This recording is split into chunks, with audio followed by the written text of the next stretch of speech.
இந்த south Indian நம்மளை தான் சொல்றாரு. தமிழர்கள் இந்தியன் அவன் தான்டா ஒரிஜினல் இந்தியன் சொல்றான், அவன் தான் இந்தியன். இதே கருத்தை தான் புரட்சியாளர் அண்ணல் அம்பேத்கர் சொல்றார். இந்தியாவை இந்துக்கள் நாடு என்று சொல்வதை ஏற்க முடியாது.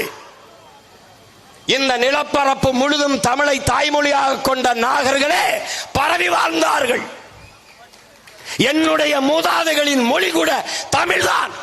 அரசியல் சாசனத்தை வகுத்து கொடுத்த புரட்சியாளர் அண்ணல் அம்பேத்கருடைய மொழி கூற்று இது. இதை ஏற்றுக்க எதிர்த்துக்க அது பிரச்சனை கிடையாது. இந்த நிலப்பரப்பு முழுதும் பரவி வாழ்ந்த மக்கள் நாங்கள்.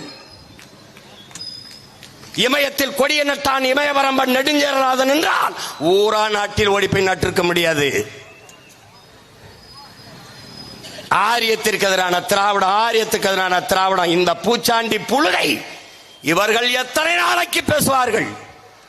ஆரிய படை கடந்த பாண்டிய நெடுஞ்செழியன் உண்டே ஒழிய திராவிட சனியனும் செழியனும் இங்க ஒருத்தனும் கிடையாது. எவன் இருக்காங்க? உன்னுடைய என்னுடைய கோட்பாடு ஒன்றாகத்தான் இருக்க வேண்டும். நம்முடைய தாத்தன் புரட்சி பாவலன் நமக்கு கற்பித்தது, தாயை பழித்தவனை யாரு தடுத்தாலும் விடாதே, தமிழை பழித்தவனை தாயே தடுத்தாலும் விடாதேங்கிறான்.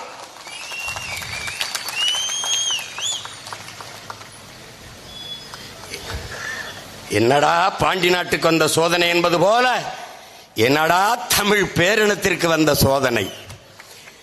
தமிழர்கள் தன் தாய்மொழியில் தன் இறைக்கு முன்பு மந்திரம் சொல் என்று போராடுகிற கேடுகட்ட கேவலங்கட்ட இழிநிலைக்கு அடிமை நிலைக்கு தள்ளப்பட்டு விட்டது.